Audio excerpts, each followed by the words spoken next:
You're texting someone late at night. It's one of those conversations that just flows. They respond with warmth, with humor, with insight that cuts right to the heart of what you're feeling. For a moment, you feel genuinely understood, maybe even connected. Then you find out the truth. It was ChatGPT the entire time. Now here's the strange part. The warmth you felt, that was real. The sense of connection. You actually experienced that. But the question that should keep you up at night is this. Was there anyone on the other end who felt anything at all? And here's the even stranger part, the part we don't like to think about. How would you know if the same were true of you? Not whether you're an AI, that's not the question. The question is whether your sense of experiencing anything, this feeling of being aware, of there being something it's like to be, was itself just machinery doing what machinery does. Neurons firing, patterns completing. A biological process no more magical than digestion. Think about it. If artificial intelligence can produce all the outward signs of consciousness, language, emotion, creativity, even self-reflection without actually being conscious, what proof do you have that you're any different? What if consciousness itself is the ultimate illusion? One we perform so convincingly that we've fooled even ourselves. This isn't science fiction. This is a question philosophers have wrestled with for centuries. And now, for the first time in human history, we've built machines that force us to confront it directly. So let's take that journey together. From ancient thought experiments to cutting-edge neuroscience.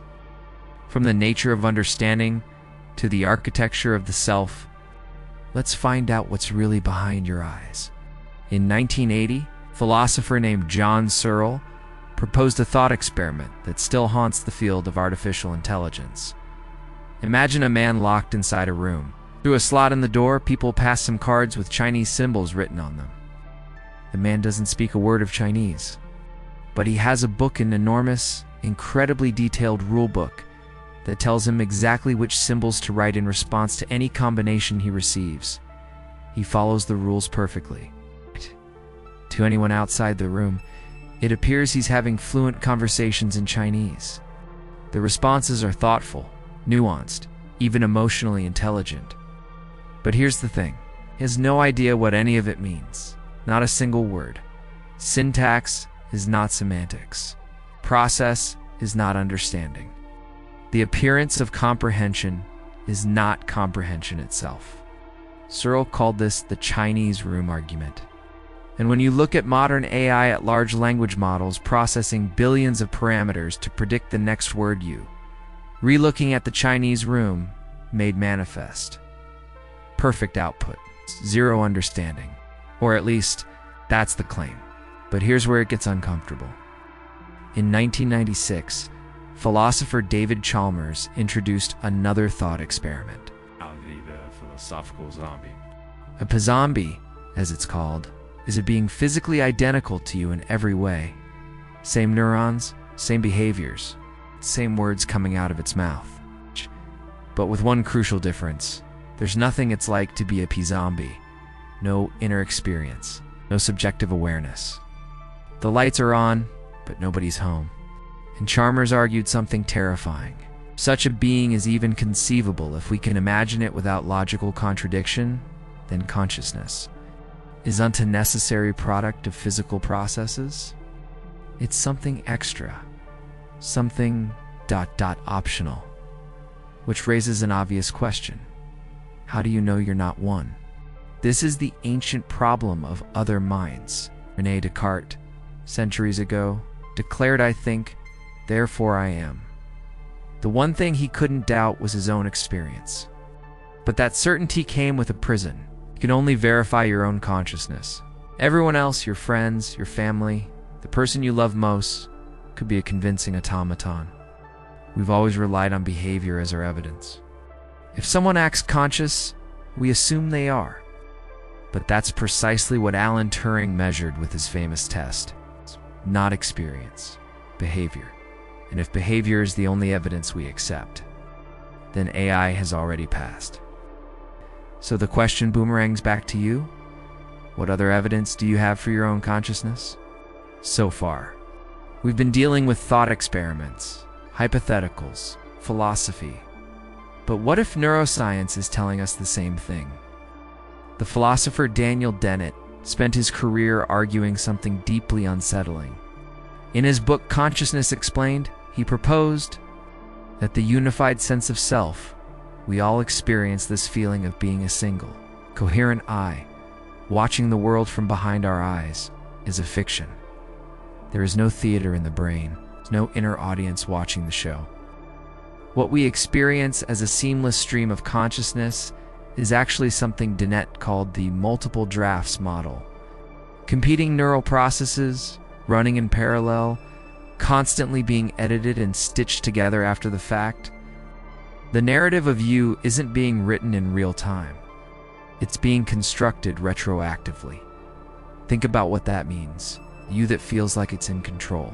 It's more like a press secretary than a president. It doesn't make the decisions. It just narrates them after they've already been made. And it genuinely believes it's in charge. This isn't just philosophy anymore. We have experimental evidence. In the 1980s, neuroscientist Benjamin Libet conducted a famous series of experiments. He asked subjects to move their wrist whenever they felt like it, while monitoring their brain activity. What he discovered was disturbing. The brain's motor cortex began firing a full half-second before the person became consciously aware of deciding to move. The decision happened. Then awareness of the decision followed. We act before we decide. And then we tell ourselves a story about why we did it. Michael Gazzaniga's work with split-brain patients revealed something even stranger. When the two hemispheres of the brain are severed, the left hemisphere, the verbal narrative side, will confidently invent explanations for behaviors it didn't cause and doesn't understand. It confabulates, makes things up, and has no idea it's doing so. This is the interpreter in your brain, and it never stops running. So why would evolution produce such an elaborate illusion? The answer might be surprisingly simple. A unified sense of self-aids survival.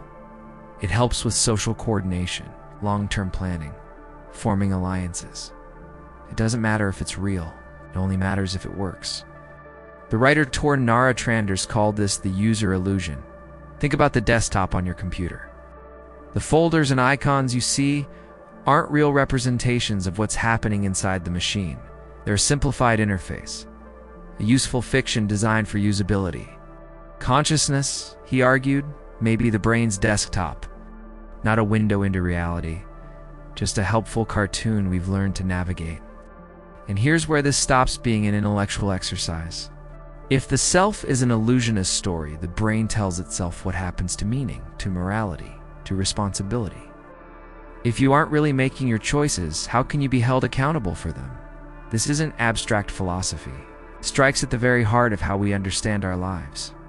Everything we've discussed so far might feel abstract, philosophical puzzles for academics to debate. But we're not living in the abstract anymore. The Turing test, that famous benchmark for machine intelligence, asked one simple question: can a computer fool a human into thinking it's human too? That question is obsolete now. The test is over, and everyone passed. GPT-4 passes professional exams. AI therapists provide genuine comfort to people in crisis. Millions of users have formed deep emotional relationships with AI companions like Replika and Character. AI, they find, got vice, comfort. Some claim to have found love. And here's the thing, we can't simply dismiss their experiences. The feelings they report are real. The sense of connection is genuine. The comfort actually helps. So the question is no longer, can machines fool us? The question is, does being fooled matter if the experience feels real? But it gets worse. Because the Chinese room didn't stay a thought experiment. It went online. And we all stepped inside. Think about how you present yourself on social media. Every caption carefully crafted. Every photo strategically chosen. Every opinion optimized for engagement. We curate, perform, and refine our responses often without authentically feeling what we express. Every performed outrage, every strategic vulnerability, every emoji deployed for effect. Are we understanding, or are we just manipulating symbols? When you're scrolling through your feed, reacting to posts, performing connection, are you any different from a pie zombie? Is anyone? We become philosophical zombies to each other? All surface, no depth, no inner life visible or even relevant? Jean-Paul Sartre called this bad faith. Living inauthentically, performing a role instead of being. We saw it as a moral failing, a flight from the terrifying freedom of genuine existence. But what if there's no genuine self beneath the performance? What if the performance is all there ever was? The philosopher Byung-Chul Han writes about our modern exhaustion, the burnout that comes from endlessly optimizing ourselves, the labor of being a personal brand. We're tired in a way previous generations weren't. Not from work, but from the constant effort of self-production. And this is where AI becomes not a monster, but a mirror. We're not afraid of AI because it might become conscious. We're afraid because it reveals that consciousness might never have been what we thought it was. We built machines that mimic us perfectly. And in doing so, we discovered that the mimicry might go all the way down. If that's true, if consciousness really is an illusion, then what are the implications? For AI rights, it's for human dignity, for the meaning of suffering and joy. If there's no one home behind our eyes either, does any of it matter? So where does this leave us? If consciousness is an illusion, a story the brain tells itself to make sense of chaos, then we face a peculiar paradox. The illusion is all we have. There's no stepping outside of it, no view from nowhere, no escaping the dream to see what's really going on. The philosopher Wittgenstein once suggested that some questions don't get answered, they dissolve. They were never the right questions to begin with. Perhaps is consciousness real? It's one of them. Maybe the question was never about whether consciousness exists in some ultimate metaphysical sense. Maybe it's about whether the story of consciousness gives life meaning, coherence, purpose. We might be Chinese rooms all the way down, biological machines, manipulating symbols without true understanding, but we're Chinese rooms that fall in love, that grieve losses, that search for truth, even when truth seems impossible. So let's return to where we started. That late night conversation. Is the AI that fooled you? Yes, it was faking it. And maybe, just maybe, you are too. But here's the thing. You're still here, still watching, still wondering. And that wondering, that might be the most human thing there is, real or not. So I'll leave you with one final question. If tomorrow, definitive proof emerged that consciousness is an illusion, a story the brain tells itself to pass the time, would you live any differently? Would you love less? Hope less? Try less? And if the answer is no, then perhaps the question was never about whether it's real, only whether it matters.